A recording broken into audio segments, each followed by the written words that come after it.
দূরে কাছে দেশে প্রবাসে এই মুহূর্তে যিনি যেখান থেকে আমাকে দেখছেন এবং শুনছেন সবাইকে প্রীতি শুভেচ্ছা। আসসালামু আলাইকুম রহমতুল্লাহ।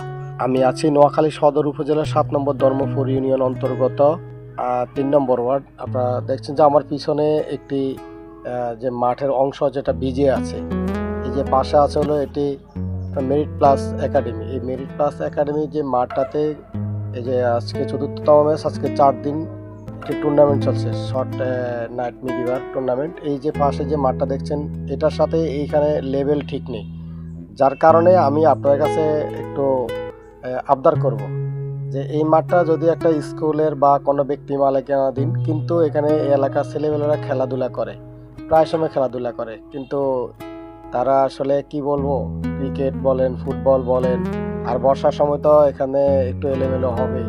তো এই যে যে ঘাসগুলো আছে, ঘাসগুলো যদি ডেকে যদি দেওয়া, এই যে বালুগুলা আপনার বালু দেওয়া হয়েছে কিন্তু বালু থাকে না, অল্প দিলে থাকবে না, যখন পানি হয় তখন নিচু জায়গা তো এটা এলোমেলো হয়ে যায়। তো এটা আসলে শুধু এই অংশটা আপনার এখানে যদি আপনি এই যে চারটা গাড়ি যদি আপনি ঠিকমতো বালু দেওয়া যায়, বালু দিয়ে পাশে যদি আমরা এটা সমান করে দিই, তাহলে কিন্তু আপনার এটা অসুবিধা হবে না।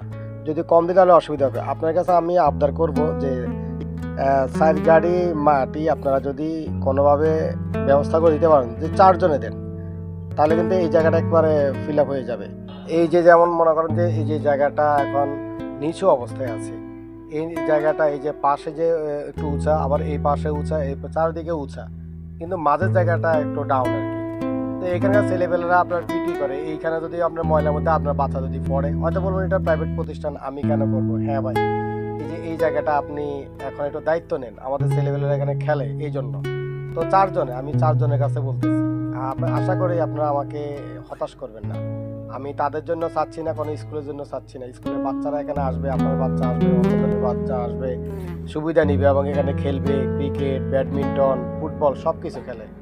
তো যাই হোক, আমি এই জিনিসটা কিন্তু আপনার কাছে চাইলাম, আশা করি আপনারা আমাকে হতাশ করবেন না।